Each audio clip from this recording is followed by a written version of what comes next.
Assalamualaikum warahmatullahi wabarakatuh. Kita berjumpa lagi pada seri soft skill pembentukan karakter. Pada pertemuan kali ini kita akan membahas kebiasaan ketiga dari 7 Habits Stephen Covey, yaitu dahulukan yang utama atau dalam bahasa aslinya first thing first. Dengan pembahasan kebiasaan ketiga ini, kita akan menyelesaikan bagian pertama dari 7 Habit, khususnya segitiga pertama, yaitu 3 kebiasaan pertama. Ini sekaligus kita mengulang materi sebelumnya, di mana pada kebiasaan pertama, yaitu jadilah proaktif atau be proaktif. Pada habit pertama ini atau kebiasaan pertama ini, kita diajarkan untuk menjadi pemain, bukan penonton dari kehidupan kita sendiri. Kitalah yang menentukan, kemudian juga melaksanakan, serta menerima segala konsekuensi terkait dengan tindakan kita. Kita memiliki kebebasan untuk setiap keputusan yang akan kita ambil. Maka menjadi proaktif adalah menjadi pemain, bukan menjadi penonton.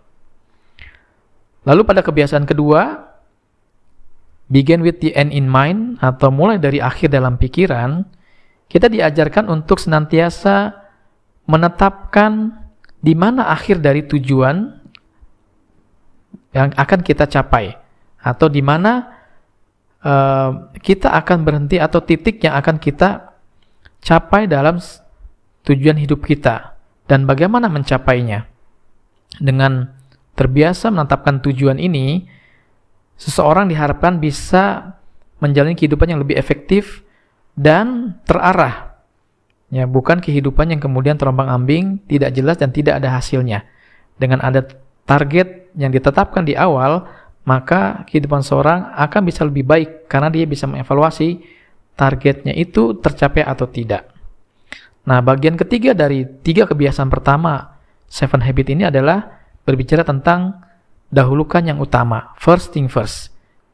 Yang secara substansi adalah bagaimana setiap keputusan kita dengan berbagai pertimbangan pada kebiasaan kedua, kita akan berhadapan dengan pertimbangan-pertimbangan dan juga kondisi-kondisi yang ada, yang menuntut kita harus mampu membuat prioritas. Seperti apa prioritas yang harus kita buat pada kebiasaan ketiga ini, first thing first ini, kita akan bahas pada pertemuan kali ini. Kebiasaan ketiga, first thing first atau dahulukan yang utama.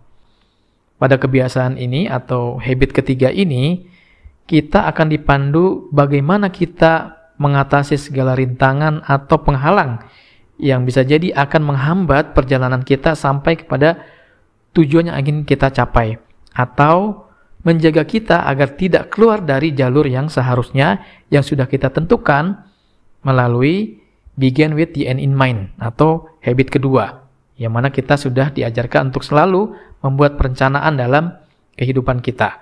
Nah, pada saat menjalani perencanaan tersebut, kita harus memastikan kita menjalaninya pada jalur atau track yang benar, tidak keluar jalur. Kebiasaan ketiga ini berbicara tentang 2 kekuatan, yaitu kekuatan keinginan dan kekuatan ketidakinginan. Kekuatan keinginan berbicara tentang kemampuan kita untuk mengatakan ya pada hal-hal yang paling penting dalam hidup kita. Sementara kekuatan ketidakinginan adalah kekuatan untuk mengatakan tidak, ya. Ini sebaliknya dari kekuatan yang keinginan. Kekuatan untuk mengatakan tidak pada hal yang tidak penting, dan bagaimana kita keluar dari tekanan yang mengganggu hidup kita. Jadi secara garis besarnya kebiasaan ketiga ini kita berbicara tentang bagaimana mengendalikan atau mengelola 2 keinginan ini, kekuatan keinginan mengatakan ya, dan kekuatan ketidakinginan untuk mengatakan tidak pada hal-hal yang tidak penting bagi kehidupan kita. Sehingga dalam pembahasannya kita akan membahas 2 bagian utama dalam first thing first ini.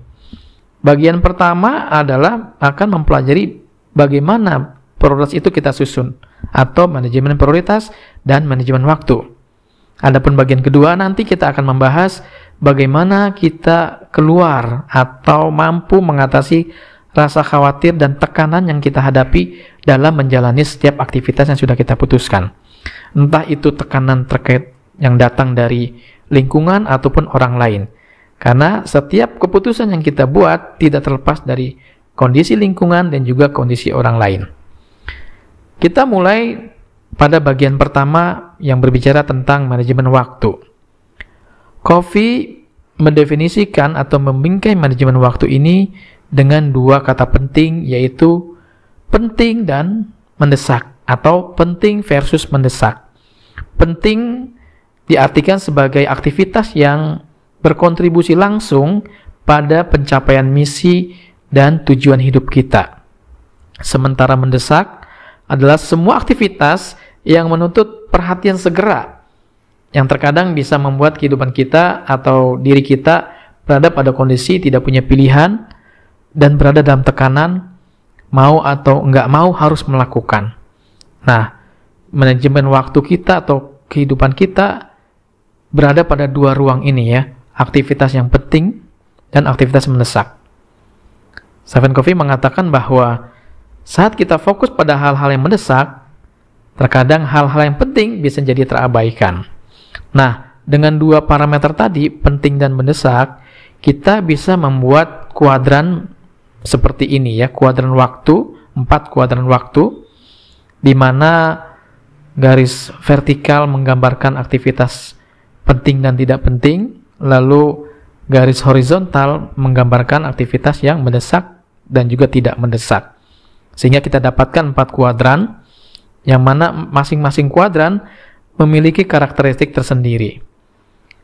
Kuadran pertama, the procrastinator disebutnya, atau si penunda atau sang penunda. Ini adalah aktivitas penting dan mendesak. Jadi aktivitasnya itu harus kita lakukan karena dia penting dan kita berada pada kondisi waktu yang terbatas, terdesak harus melakukannya. Nah, itulah the procrastinator. Sementara kuadran kedua, the prioritizer, itu aktivitasnya penting tapi tidak mendesak. Yang tidak mendesak itu kita punya keluangan waktu, keluangan sumber daya untuk melakukannya dengan penuh persiapan. Jadi tidak diburu-buru waktu. Kuadran ketiga adalah kondisi tidak penting, ya, aktivitasnya tidak penting dan tidak mendesak.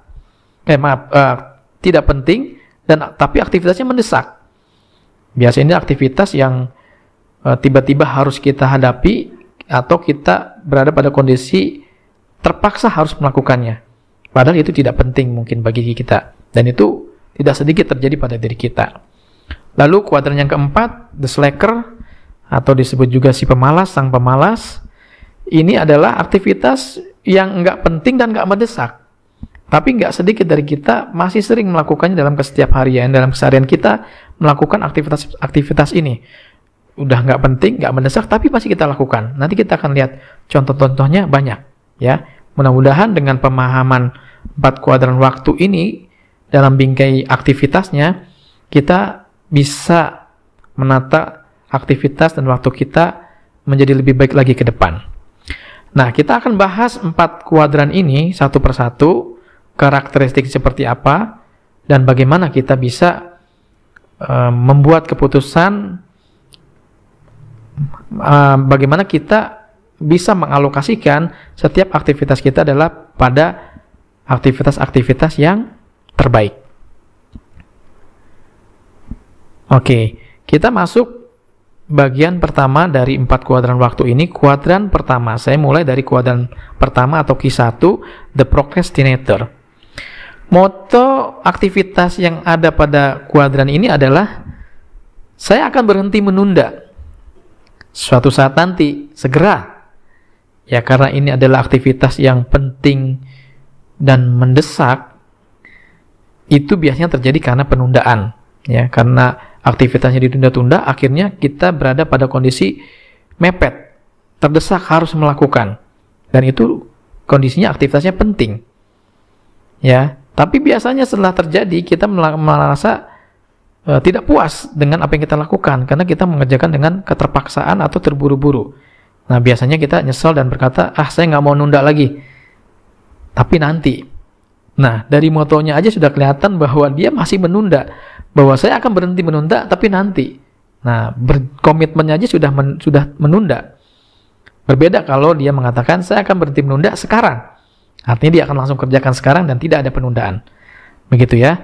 Nah, hal-hal yang terkait dengan karakteristik the procrastinator adalah yang pertama, memang pada umumnya the procrastinator ini ada terjadi karena sebab kita menunda aktivitas. Tapi tidak sedikit juga aktivitas-aktivitas yang ada pada procrastinator ini ya penting dan mendesak adalah terjadi karena kondisi yang tidak bisa kita kendalikan. Maka akan selalu ada dalam kehidupan kita aktivitas Q1 yang mau nggak mau kita lakukan. Misalnya adalah sesuatu yang terjadi tiba-tiba. Ya, kita berangkat kuliah pakai sepeda motor, tiba-tiba bannya bocor. Tentu ini tidak kita rencanakan dan kita tidak bisa kendalikan.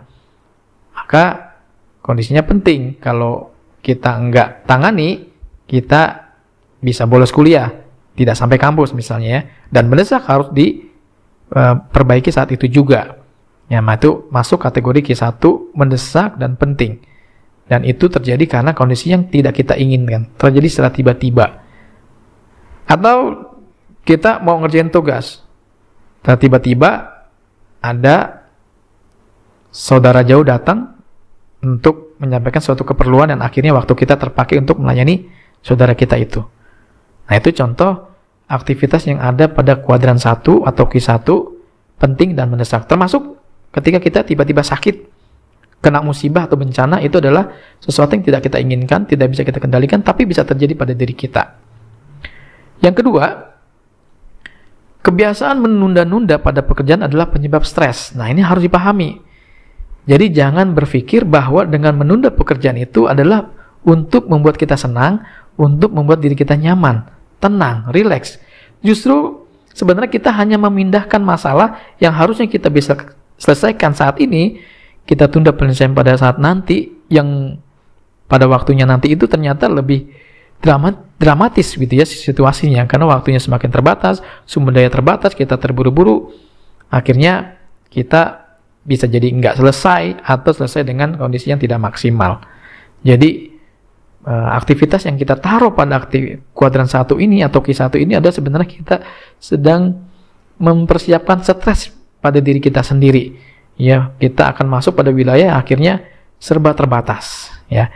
Nah, lalu yang ketiga, menghabiskan waktu atau kita terlalu banyak melakukan aktivitas di kuadran Q1 ini atau kuadran 1 ini, itu bisa menyebabkan kita akhirnya stres tadi ya, cemas.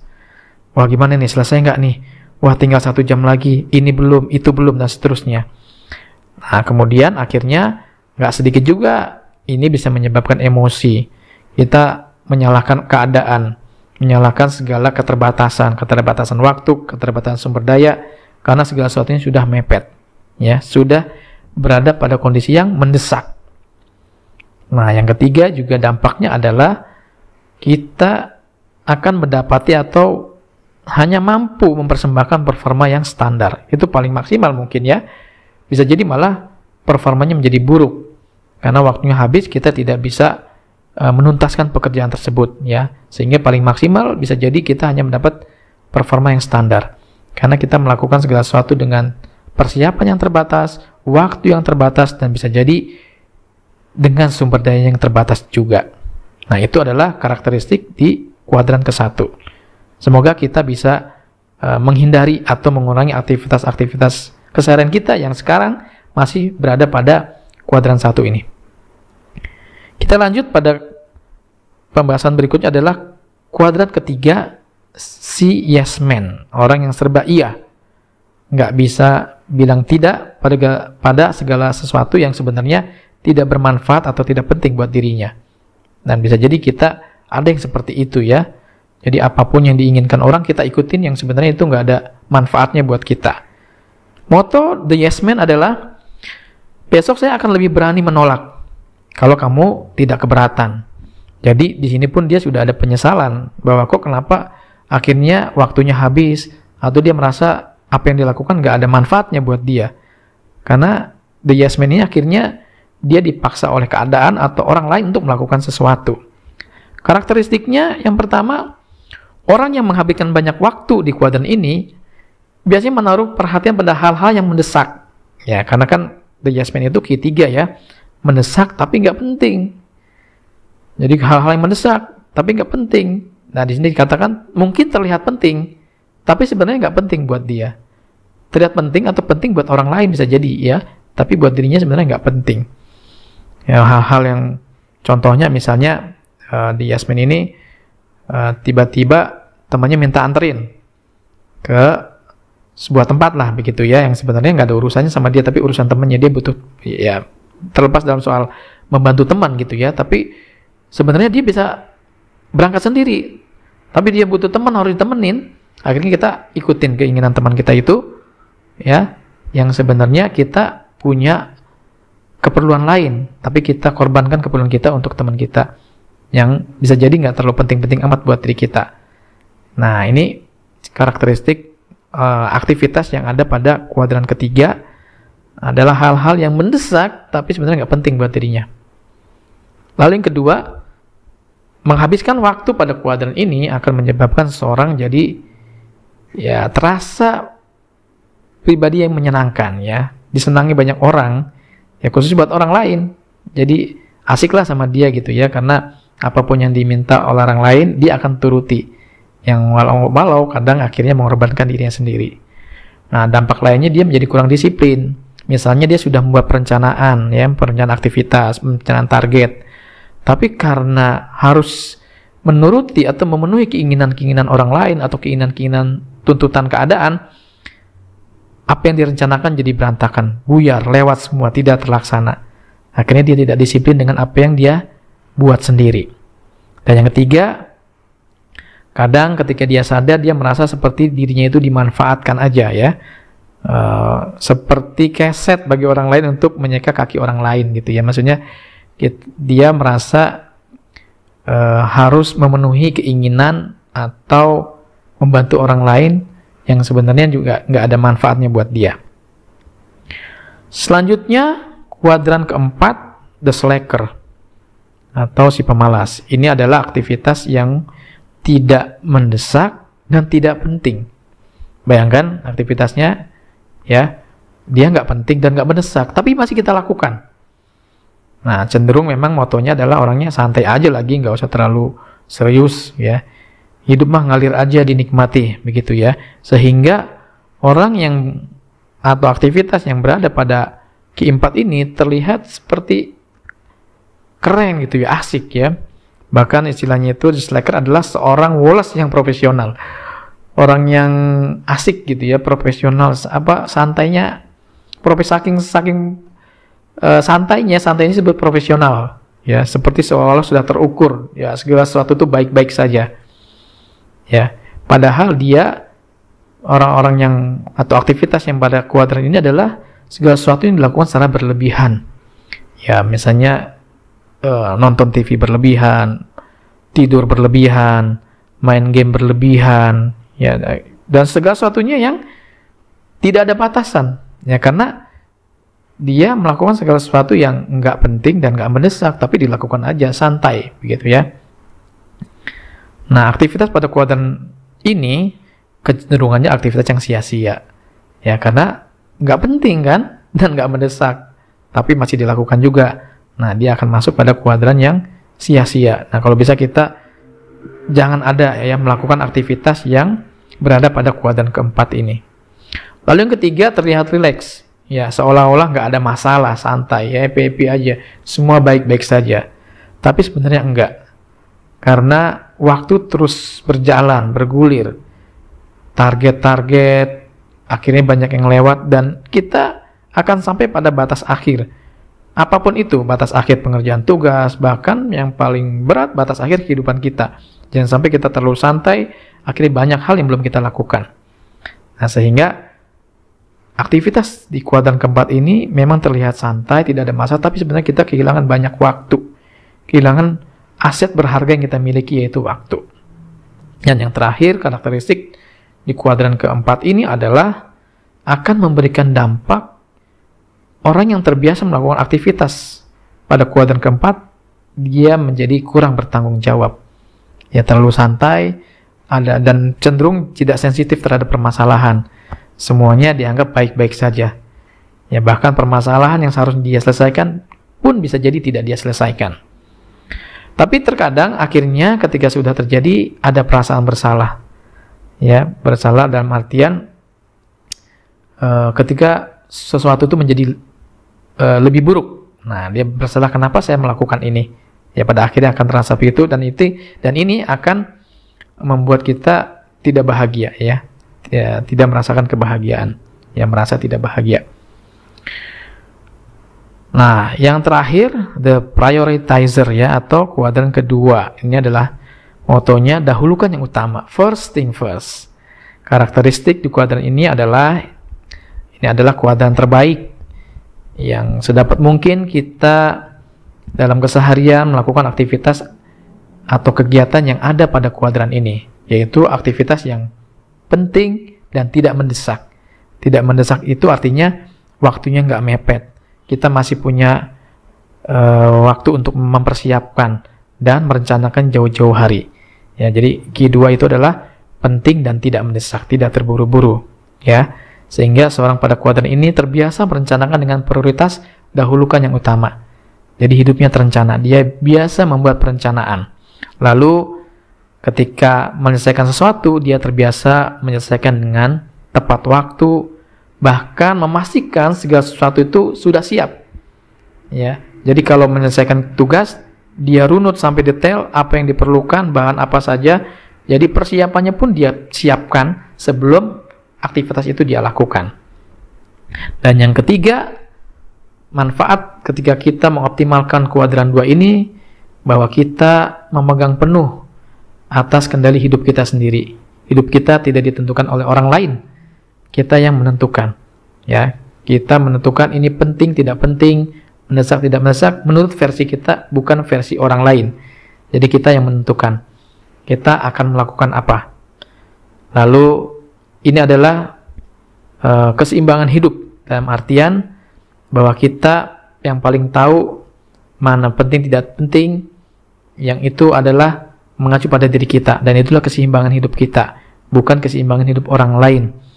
Ya, jadi kita nanti bisa mengatur juga karena kita sudah terbiasa ya mengejar aktivitas yang tidak mendesak, akhirnya segala sesuatunya kita bisa lakukan dengan performa terbaik. Karena kita merencanakan, mempersiapkan sumber dayanya dan segala sesuatunya, bahkan mempersiapkan ketika ada risiko-risiko yang harus diambil. Nah, itulah 4 kuadran dengan segala karakteristiknya. Dengan pemahaman ini, kita berharap ya segala aktivitas kita berada pada kuadran terbaik, yaitu kuadran kedua ini. Nah, ini contoh-contoh kegiatannya, aktivitasnya masih banyak. Teman-teman bisa list sendiri atau buat sendiri ya dari aktivitas yang dilakukan sehari-hari.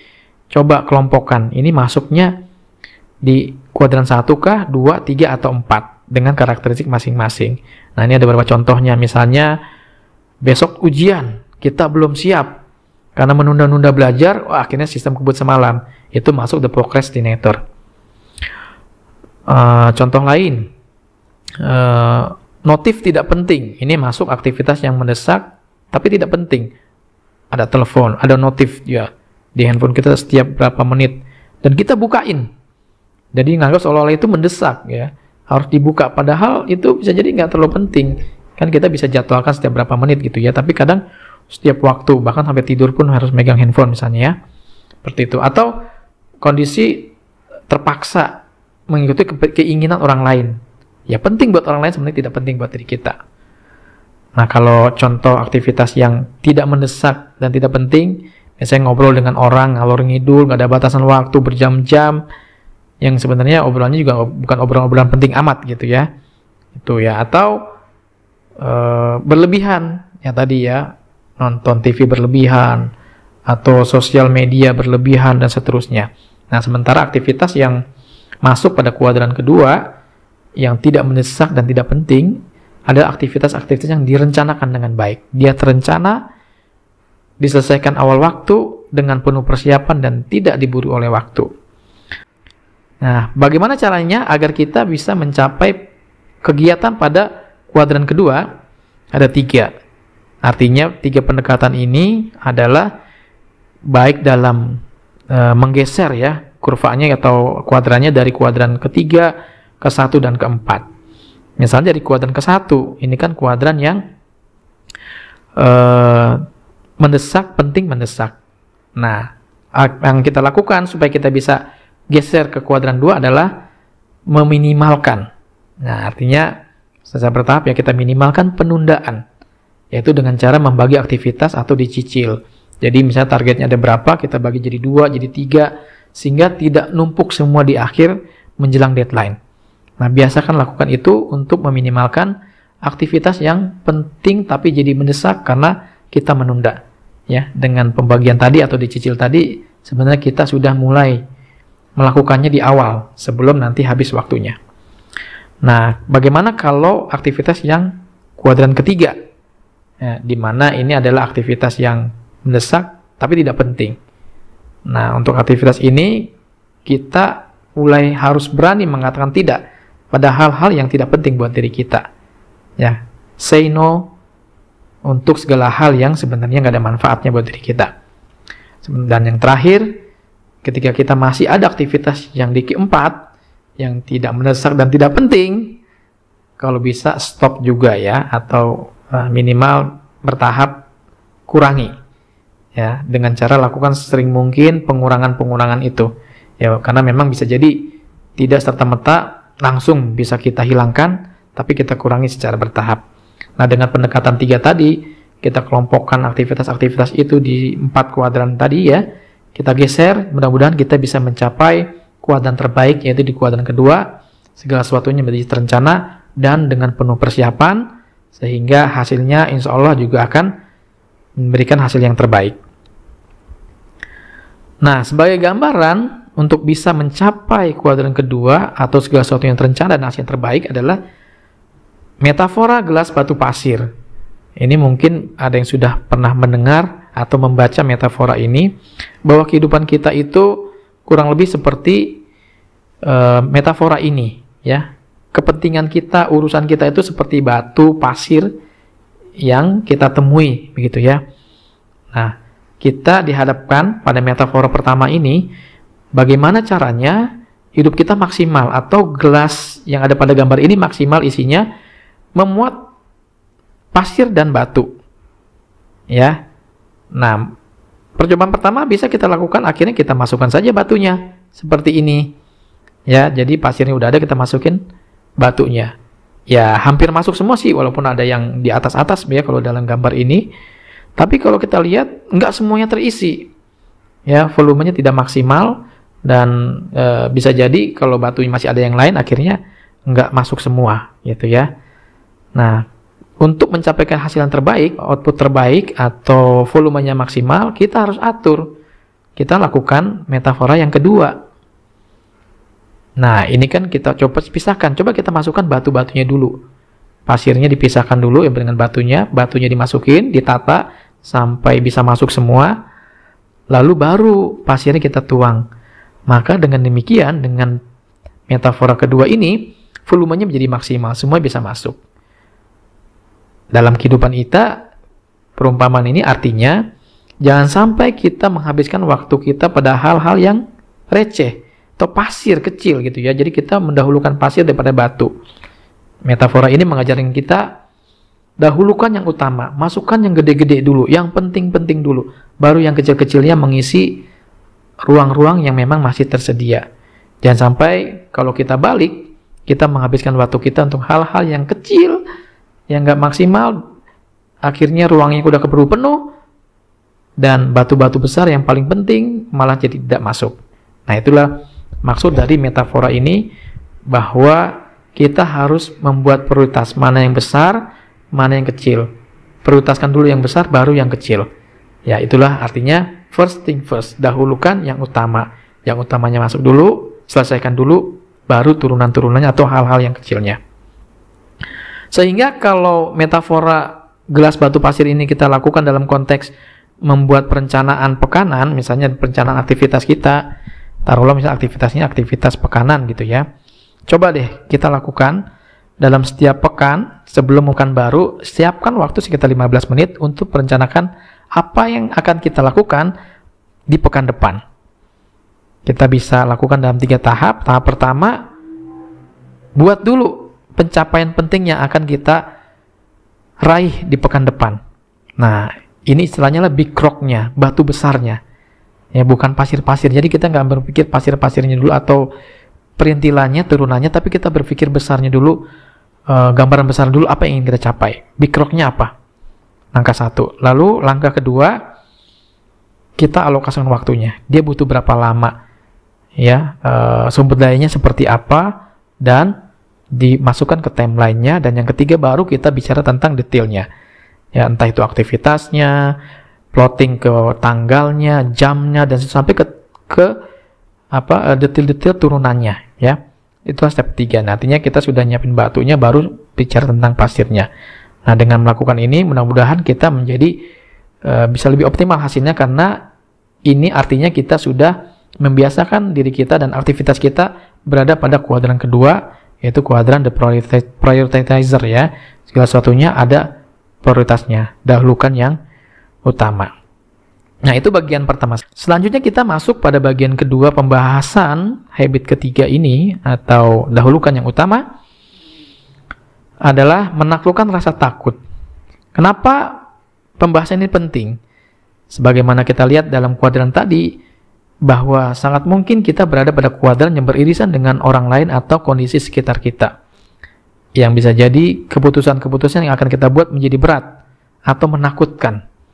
Nah, sehingga agar kita berani membuat keputusan, atau bahasanya adalah berani mengatakan tidak pada sesuatu yang tidak kita inginkan, maka kita harus bisa menaklukkan rasa takut, yaitu dengan cara keluar dari zona nyaman kita.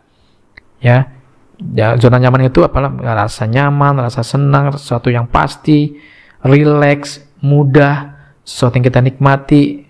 Nah, kalau kita selalu melakukan hal tersebut, ya, di wilayah tersebut, zona nyaman tersebut, maka kita sebenarnya berada pada zona yang bisa jadi menakutkan. Takut untuk melakukan hal baru, takut untuk mengambil resiko, ya, takut pada hal-hal yang nggak pernah dicoba, takut pada kesulitan. Sementara kehidupan yang kita alami, yang kita jalani di kuadran kedua tadi, bisa jadi berada wilayah-wilayah yang tidak nyaman.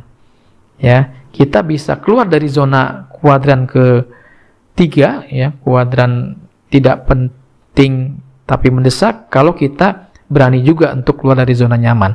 Jadi perpindahan dari berbagai kuadran itu, ya, dari kuadran 1, 3, 4 ke kuadran kedua membutuhkan keberanian kita, membutuhkan kemampuan kita menaklukkan rasa takut, sehingga kita akan menjadi lebih percaya diri untuk membuat keputusan terbaik aktivitas pada kuadran kedua. Sehingga dengan pemahaman dua hal ini, ya, bagaimana manajemen waktu dan manajemen prioritas, lalu bagaimana kita bisa menaklukkan rasa takut, kita sudah masuk, ya, atau mengarah menjadi orang yang efektif aktivitasnya dengan pendekatan mendahulukan yang utama, atau habit first thing first.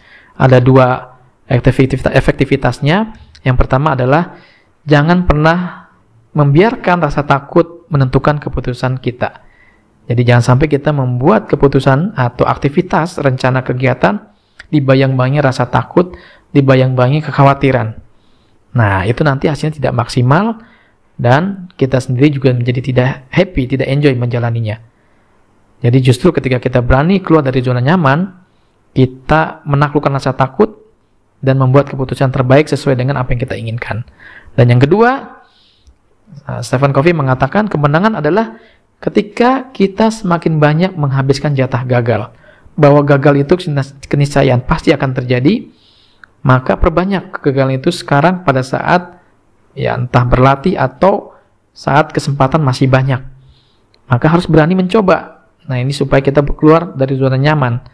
Sementara kegagalan adalah ketika kita berhenti mencoba. Karena kalau sudah berhenti, tidak ada opsi berhasil, karena sudah pasti gagal. Tapi kalau kita mencoba lagi, Opsi gagal masih ada, tapi opsi berhasil juga ada. Ya, entah itu berhasil 100%, berhasil 7%, atau 50%. Kalau kita berhenti, maka sudah pasti 0%. Maka jangan pernah berhenti untuk mencoba. Justru ketika kita berhenti mencoba, maka kegagalan sudah pasti kita dapatkan.